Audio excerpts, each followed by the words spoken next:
So now that you have your damage assessment teams out, now that they're reporting in incidents, you now need to say, okay, I have a need for a medical response team or an incident response team. I'm going to start building it. I have an EMT here. He's going to be the team leader.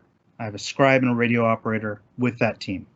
Now I'm going to get a couple first aiders who are going to be their working pairs. This is where we differentiate that command element of a team and the working pairs. The command element of the team, that team leader, scribe, and radio communicator, are hands off. They're away from the incident.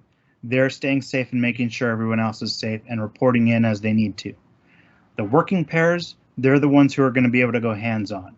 They're the ones who can be focused on a task. It's always important to say you should maintain your situational awareness, but when you're working on a patient, being able to focus on what you're doing and helping that person and knowing that your command element is watching your back, it takes some of the onus off of you.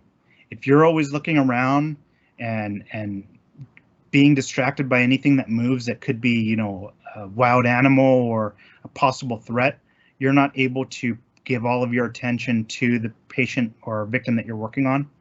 So that command element is critical to team safety, and it's critical to you being able to focus on what your task is at hand. Additionally, a pair can break off from a main team. So what we expect to happen is, as a medical team is going out, going to an incident that they're reporting to, someone may run up to that team and say, my mother's trapped over here and I need help.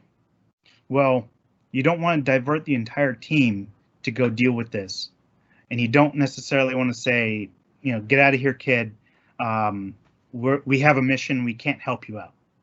So if you have a pair that can break away and go check on them, and they have an extra radio so they can communicate with their team leader, it is possible, and this is more an advanced skill and has to be practiced, but it is possible to do that and help them.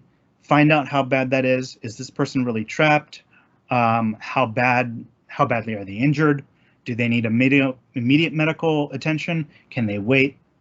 And then provide that information to the team leader, provide that information back to the staging area. Staging area can decide, okay, yeah, you guys think you can handle the main incident with what you have, let your pair stay with this other person. We're going to get another team out there as soon as we can. And then we go back to that. The reason why we have pairs, in addition to team safety, is, and I see this happen at drills, one person should be hands-on on a medical, and one person should be hands-off. That hands-off person should be scribing, communicating on the radio, and handing medical supplies to the person who's hands-on. I have done medical drills where we had a bag of supplies, and afterwards I went through and there was moulage in the bag of supplies. That tells me that one of our hands-on people got up with their bloody gloves, reached into the bag, and contaminated everything. Now, fortunately, it's moulage. It's not a big deal, but no one was tracking and making sure that didn't happen. When you're working at a triage area, you should always be working in pairs if possible. One person hands-on, one person hands-off. Again, do what you can do with what you have.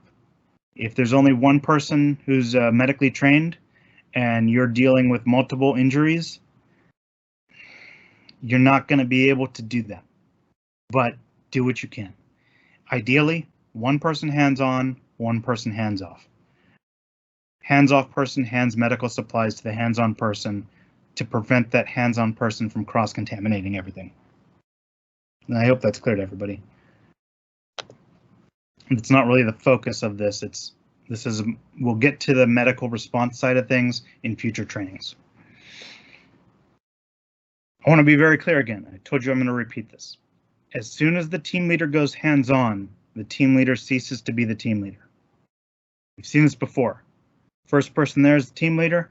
They dive right in. Second CERT team shows up and goes, what's going on? Who's in charge? Who's the team leader? Crickets. And now you have two teams that are working independently of each other instead of working together as a group. because you lost your team leader because that person went hands-on and is focused and completely tunnel visioned, not even aware that there's a second team there now. Team leader needs to stand back, keep a 360-degree view of the situation, be aware the second team is walking up, interface with them, make sure you're working together. That is a effective, efficient response. Your team leader goes hands-on, you no longer have a team.